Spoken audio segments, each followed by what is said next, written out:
This is NDTV.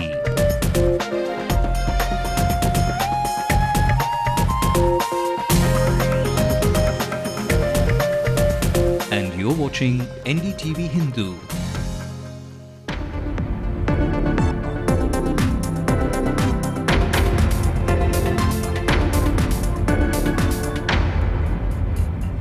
A confident telecom minister reaches Chennai, says he's done nothing wrong and will clear the air on his stand.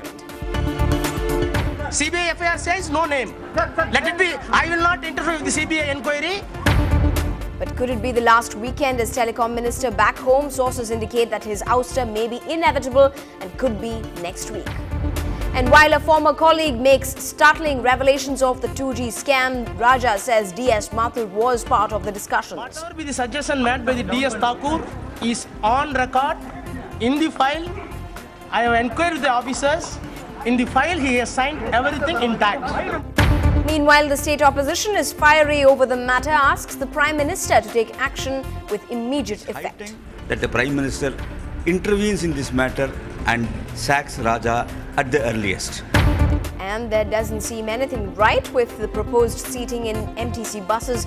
Women passengers give the new arrangement a big thumbs down. Middle air அவங்களுக்கு ரொம்ப கஷ்டமா இருக்குது. இறங்கும்போதும் கஷ்டமா இருக்குது. இத்தனை பேரை இடிச்சு தள்ளிட்டு போணும்ங்கறதெல்லாம் it's not possible. Welcome to the late night news on NDTV Hindu. I'm Evelyn Matthew. Let's also bring you the top national and the world news at this hour. Nobel Peace Prize winner Aung San Suu Kyi is free, but it's unclear if the Burmese military has put any restrictions on her. A disappointing day at the Asian Games, only 2 silvers in shooting for India. At the Hyderabad Test, Sehwag goes for 96. India is at 178 for 2 after bowlers restrict the Kiwis to 350. And as the world watched as Harry spun his magic, critics blow hard on the first of the last installment of the Potter franchise. Is Telecom Minister A. Raja's exit from the cabinet now virtually inevitable? Well, sources indicate that Raja could be asked to go as early as next week. In fact, NDTV has learnt that senior ministers are speaking with the DMK to convince them.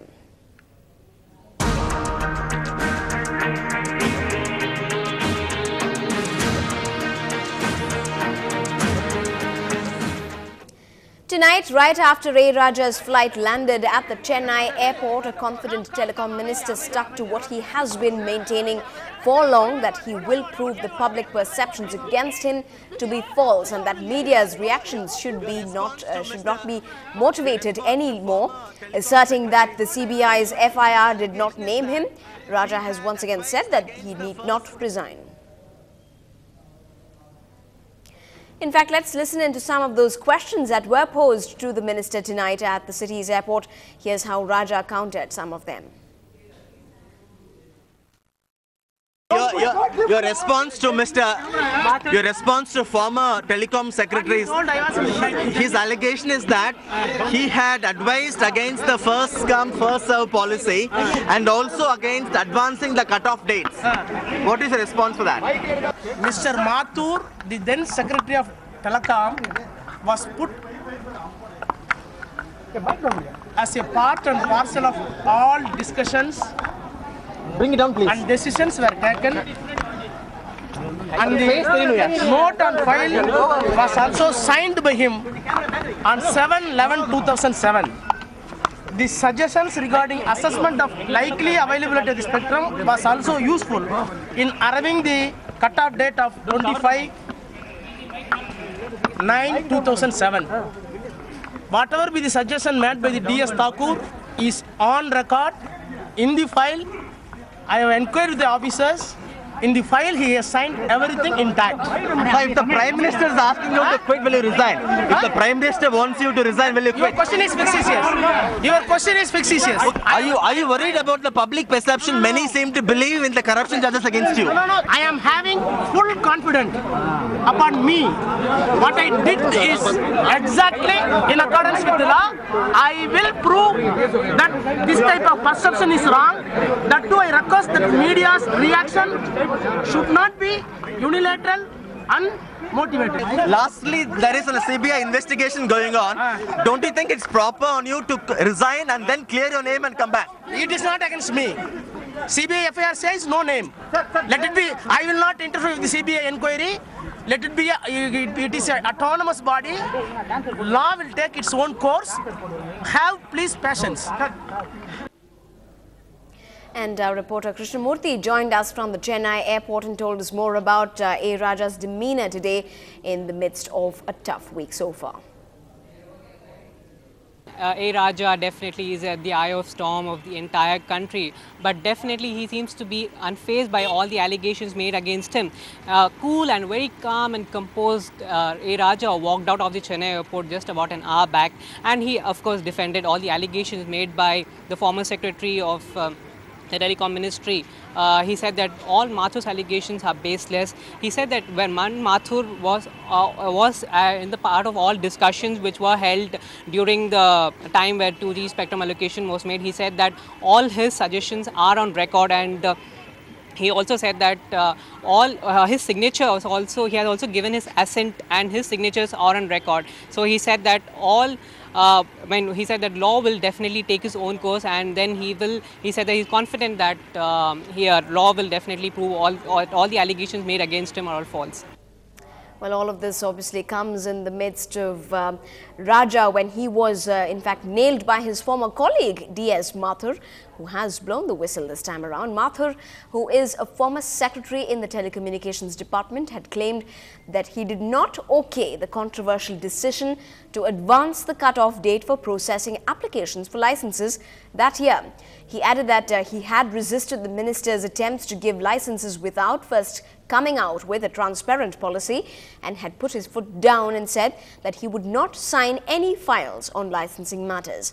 Mathur is not the first, but joins many, including the government's auditor, who has held A. Raja responsible for grossly undervaluing the 2G spectrum and costing the government thousands of crores by choosing not to auction it. Making these startling allegations about the minister today, Mathur added that the minister in the May of 2007 told him he wanted to award around 500 new licenses, to which Mathur said it was not possible because there was not much of spectrum, and if such a large number of licenses were given and the government failed to give spectrum, companies would move the court.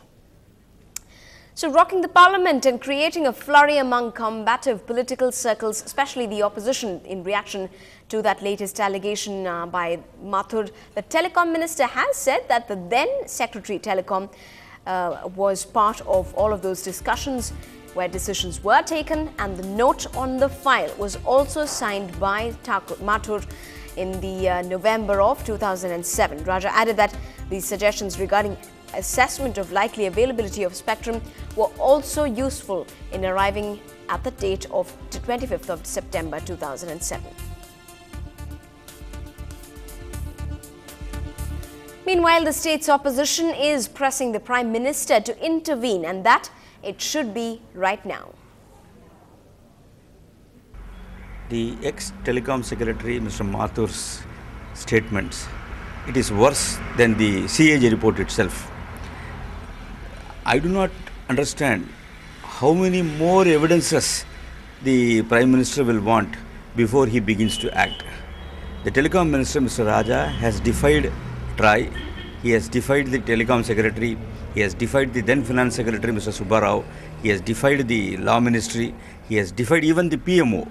And in spite of all that, and the clinching report of the CAG, and today the assertion by the ex-Telecom Secretary, Mr. Mathur, in spite of that, if the central government does not see reason, I don't know what's going to happen. It's high time that the Prime Minister intervenes in this matter and sacks Raja at the earliest. That is good for him, good for his government, and good for the country. Now, while the Prime Minister has already said that the alliance with the DMK is intact as of now, and that the High Command in the Congress will take that decision on Jayalalitha's offer of support, he refused to comment on A. Raja after returning from the G20 summit. We are in alliance with the DMK, and that alliance stands as of now. This is a subject which I am hearing for the first time. This is for the Congress High Command. This is for the Congress High Command, I think, to take note of. I don't know what Dr. Jayalalitha has said. This is the late night news on NDTV Hindu. Still ahead, mounted on a little box and waving to the world, today came good news that Burmese across the world were waiting for.